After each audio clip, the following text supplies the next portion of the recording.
She was gone all night. When the sun finally rose, casting long shadows across the empty house, I knew our marriage was over. She'd come home eventually, expecting a fight, expecting tears, expecting some kind of scene. What she wouldn't expect was the single letter I left on her pillow, a letter that would end everything before she could even begin her first lie. The silence in our house used to be a comfort. My name is Julian Carter, and I'm an architect. I've spent my life designing structures built on precision, logic, and integrity. To me, silence was the space where good ideas could grow. It was the quiet hum of a home where two people just understood each other. But that night, the silence was different. It felt like a predator. It was the sound of the void where my wife, Vanessa, was supposed to be. We'd been married for 10 years. 10 years of building a life, or so I thought. I build things to last. Foundations have to be perfect. The load-bearing walls must be true. I applied the same principles to our marriage. I really believed we were strong, that our framework was sound. But this past year, I'd started to see the cracks that had started small. Client dinners that stretched past midnight. Networking events on the weekends. Her phone, which used to be left casually on the kitchen counter, was suddenly glued to her hand, always screen down. Vanessa was in marketing, a world of perception and spin, and she was good at it. Too good. Her explanations became elaborate, detailed, yet they felt hollow. Like a beautiful facade with nothing holding it up. That night was supposed to be dinner with a new client. She'd kissed me goodbye, her perfume hanging in the air long after she'd left. "Don't wait up, Julian," she'd said, a little too brightly. I didn't. I went to bed at 10 p.m., but woke up at 1 a.m. to the cold, empty space beside me. I called her. Straight to voicemail. I sent a text. "Is everything okay?" No reply. So I sat in the dark of our living room, the one I designed with a wall of windows to let in the morning sun. I watched the clock on the oven tick past 2 a.m., then 3 a.m. Every car that passed on the street was a flicker of hope, then a fresh wave of disappointment. I wasn't angry. Anger is a hot, messy thing. This was cold. This was the calm analysis of a structure that's failing. I didn't need to check her location or hack her accounts. The evidence was right here, in the deafening silence, in the empty side of our bed. Her absence was the answer. That's the moment the silence becomes the betrayal. By 4 a.m., the dread was gone. All that was left was a strange, unsettling calm. The decision had been made for me. You can't repair a foundation this compromised. You have to condemn it. I was no longer a husband waiting for his wife. I was an architect planning a demolition. The first hint of dawn showed up as a pale, gray line on the horizon. The sunrise I always loved, the one that filled our home with light, felt different. It wasn't promising a new day. It was just illuminating the end. And in that cold, clinical light, I knew exactly what I had to do. There would be no screaming match. No tearful confrontation. Doing that would just validate her games, making me a player in whatever drama she was directing. Then my response had to be as quiet, and as final, as her betrayal. I went to my study, the room where I bring ideas to life, where I draft blueprints for solid, dependable structures. I went to my desk and took out a single sheet of my best stationery, the thick, cream-colored paper I use for contracts, and my favorite fountain pen. My hand wasn't shaking, my mind wasn't clouded with rage or sorrow. There was just this profound and chilling clarity. I was drafting a legal document. An eviction notice for the life we shared. I began to write. I chose every word with the precision of a blueprint. No room for ambiguity, no space for interpretation, and now, I'm going to read you the letter I wrote. The letter I left on her pillow. Vanessa, it is 5:32 a.m. The sun is rising, and you are not home. This is not an accusation, it is a statement of fact. It is the final fact in a series of facts that I can no longer ignore. Our marriage is over. Do not call me. Do not text me.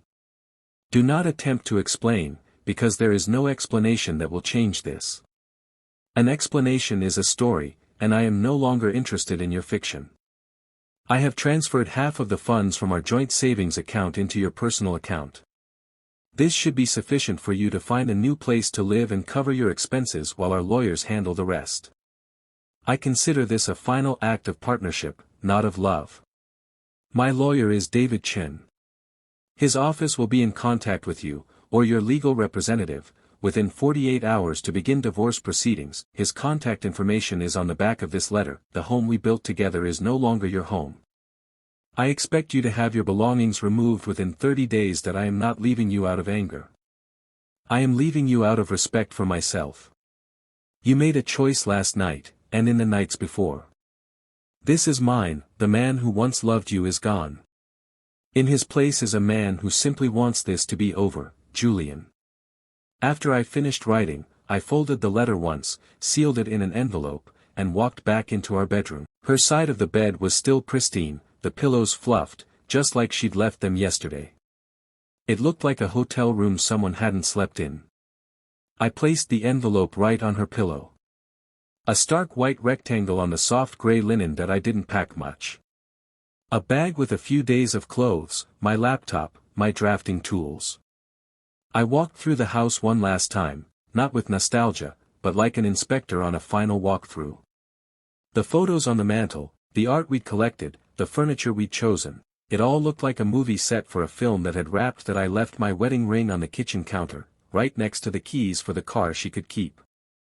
Then I walked out the front door and didn't look back. The sun was fully up, and the world was awake. For me, it was the first day of a new life, built on a foundation of awe, and I just drove. I drove until the city was a speck in the rearview mirror. The feeling wasn't escape, it was a quiet release. The weight I had been carrying for months, the effort of trying to hold up a crumbling structure, was just gone. In its place was a vast, empty silence. But this silence was different. It was mine. And it was peaceful. I didn't need to see it happen. I could picture it perfectly. Vanessa, stumbling in just after sunrise, heels in hand, a lie about a sick friend or a dead car battery already on her lips. She'd noticed the silence first. My car gone from the driveway. She'd walk into the quiet house, a flicker of irritation, maybe even fear, on her face. Then she'd go to the bedroom to sleep off her lies, and she'd see it. The white envelope. Her heart would pound. She'd read the words, once, then twice. The cold, hard facts. There would be no room for her to maneuver, no emotional loophole to exploit. The shock would turn to panic when she realized her calls weren't going through, that I'd already cut every line of communication. About a week later, I got a call from a mutual friend. He was hesitant, uncomfortable. He said Vanessa was a mess. Not a heartbroken mess, but a frantic, unraveling one. She apparently told everyone I'd left for no reason, that I'd suddenly become cold and distant. But the story didn't stick. People had noticed her late nights. They'd seen the cracks, too. Her whole carefully built narrative fell apart under the slightest pressure. Her professional life took a hit. Turns out, the affair was with a senior partner at her firm. The fallout from a messy, public divorce wasn't exactly good for business.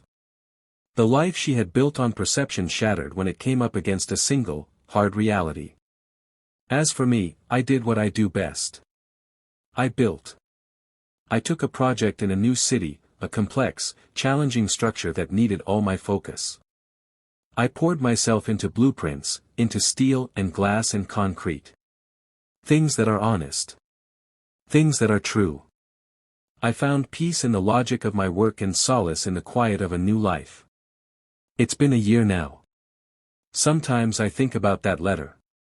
It wasn't an act of revenge. Revenge is about causing pain. My letter was about ending it. It was a surgical procedure to remove a toxic part of my life. It was the bravest thing I've ever done, not because I was walking away from her, but because I was walking toward myself. I chose a foundation of truth over a beautiful, crumbling facade. And on that new foundation, I've started to build again. Betrayal takes many forms, and sometimes the silence is the most painful part. Have you ever had to make a difficult choice to protect your own peace of mind? Let me know in the comments. What would you have done?